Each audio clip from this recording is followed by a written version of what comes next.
Baik, selamat siang. Kembali lagi dengan saya Hagai Gusmita. Saya mahasiswi semester 2, Prodi S1 Farmasi dari Universitas Citra Bangsa Kupang.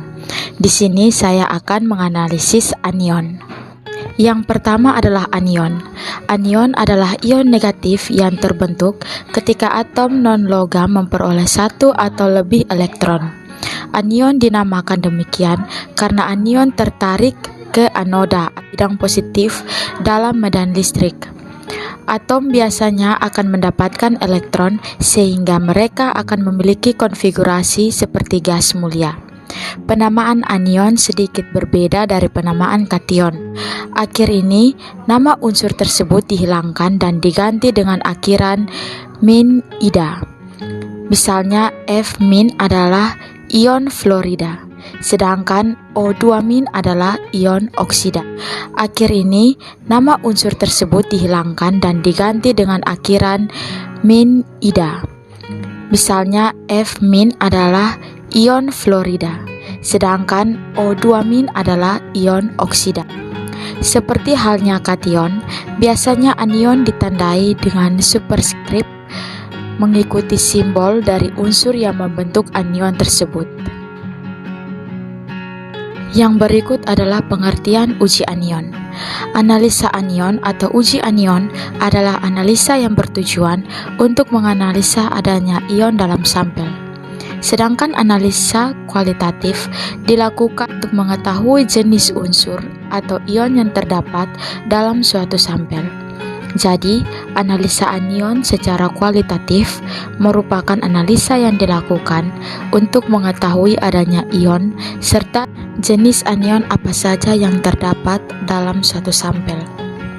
Anion merupakan ion bermuatan negatif.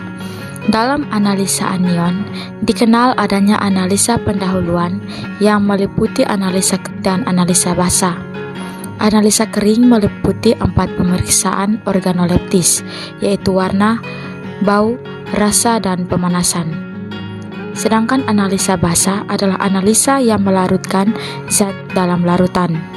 Analisa basah meliputi pemeriksaan kelarutan dalam air, reaksi pengendapan, filtrasi atau penyaringan, dan pencucian endapan. Yang berikut prinsip analisis anion. Melakukan uji identifikasi anion berdasarkan reaksi yang dihasilkan dengan reagen yang disediakan dalam laboratorium, serta menganalisa reaksi yang terjadi uji tersebut. Yang berikut adalah alat dan bahan analisis anion. Alat: tabung reaksi atau rak, pipet tetes, pipet gondok dan bulb, dan gelas piak. Bahan yang digunakan yaitu sampel. Yang pertama, larutan AgNO3 encer, larutan NH4OH encer, larutan HCl encer, larutan NaOH encer, larutan H2SO4 encer, dan aquades. Yang berikut adalah prosedur kerja analisis anion. Pertama, siapkan alat dan bahan yang akan digunakan. Yang kedua, semua alat yang digunakan dibilas dengan aquades. Yang ketiga, dilakukan analisis anion, pengoksidasi atau pereduksi dengan skema sebagai berikut. Sampel A dipipet sebanyak 5 ml, ditambahkan 5 ml AgNO3. Jika terjadi endapan, filtrat dan endapannya dipisahkan. Yang berikut filtrat yang terbentuk di pipet sebanyak 5 ml untuk diidentifikasi nitrat dan 5 ml untuk identifikasi permanganat. Identifikasi nitrat dilakukan dengan penambahan NH4OH tetes demi tetes. Diperhatikan perubahannya.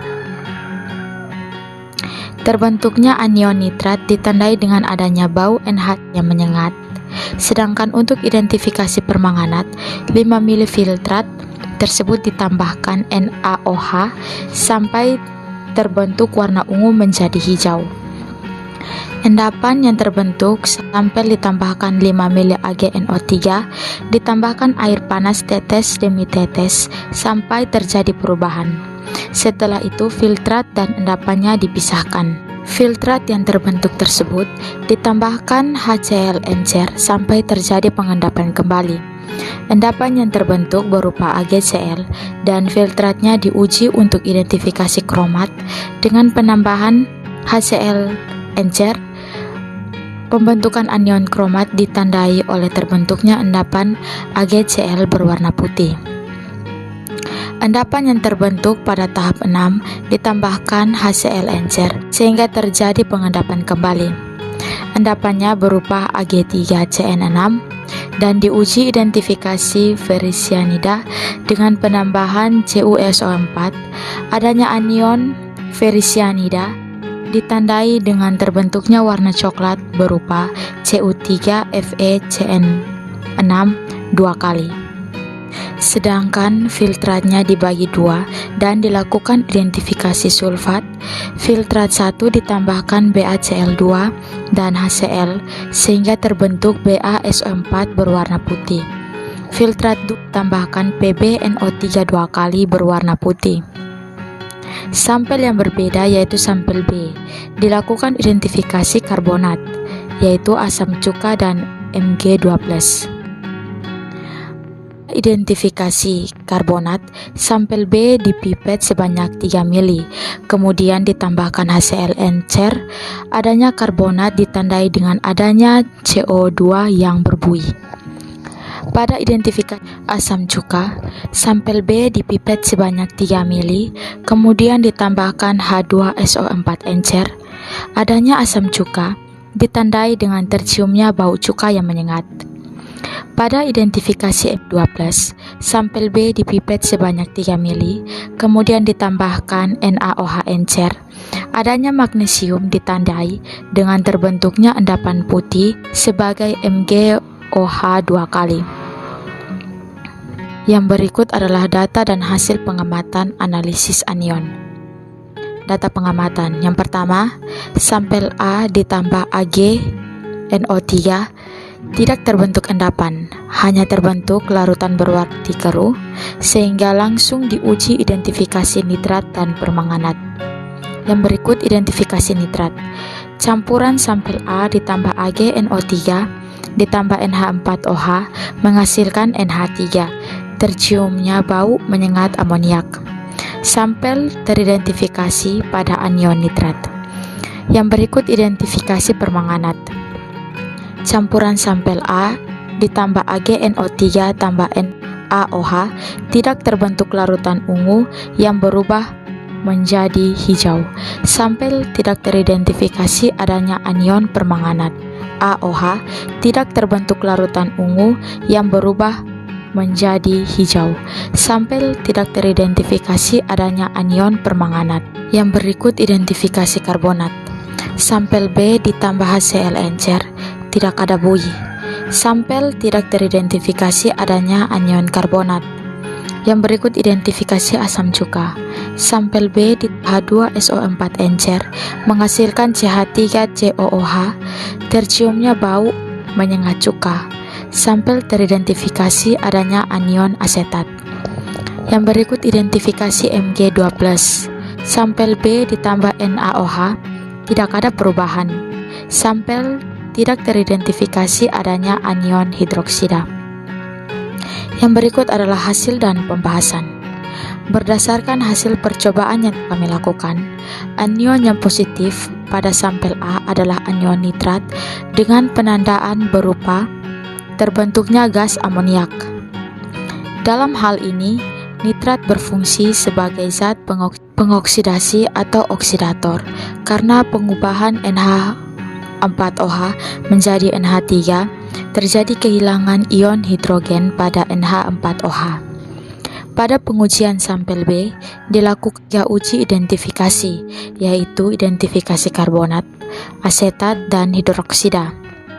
Dari ketiga uji tersebut, yang hasilnya positif adalah pada identifikasi asam cuka. Asam cuka memiliki fungsi kimia sebagai berikut: CH3COOH atau bisa disebut juga asam asetat. Cara identifikasi asetat ini bisa dibilang mudah karena terbukti dengan timbulnya bau cuka yang menyengat. Sampel yang mengandung anion asetat akan bereaksi dengan asam sulfat dan terjadi pertukaran ion asam sulfat yang mengandung ion H+ akan bergabung dengan ion asetat atau CH3COO- pada sampel membentuk asam asetat atau asam cuka. Berdasarkan teori, endapan terbentuk jika larutan menjadi terlalu jenuh dengan zat yang bersangkutan ke larutan S1 endapan. Menurut definisi adalah sama dengan konsentrasi molar dari larutan jenuhnya. Kelarutan tergantung pada berbagai kondisi seperti suhu, tekanan, konsentrasi bahan-bahan lain dalam larutan itu, dan pada komposisi pelarutnya. Jelas terlihat bahwa konsentrasi pelarut sangat berpengaruh dalam proses pengendapan. Konsentrasi bereaksi yang kurang tidak jenuhkan larutan, artinya nilai dari KSP-nya lebih besar dari nilai hasil kali kelarutannya. Hasil kali kelarutan secara umum dilambangkan dengan Ki-C dan cara menghitungnya sama dengan KSP, yaitu merupakan hasil kali konsentrasi ion-ion yang terurai dalam suatu garam sukrut. Perbedaannya, nilai Ki-C menunjukkan hasil kali kelarutan pada keadaan yang belum bisa dipastikan apakah larutan tersebut belum jenuh, tepat jenuh, atau lewat jenuh, yang artinya terbentuk endapan. Sedangkan KSP adalah hasil kali konsentrasi ion-ion yang terurai dalam satu garam sukar larut pada keadaan maksimum atau tepat jenuh. Yang berikut adalah kesimpulan. Anion adalah ion negatif yang terbentuk ketika atom non-logam memperoleh satu atau lebih elektron. Analisa anion atau uji anion adalah analisa yang bertujuan untuk menganalisa adanya ion dalam sampel. Dalam analisa anion dikenal adanya analisa pendahuluan yang meliputi analisa kering dan analisa basah. Analisa kering meliputi 4 pemeriksaan organoleptis dan analisa basah meliputi pemeriksaan kelarutan dalam air, reaksi pengendapan, filtrasi atau penyaringan, dan pencucian endapan. Sekian penjelasan saya mengenai analisa anion. Terima kasih.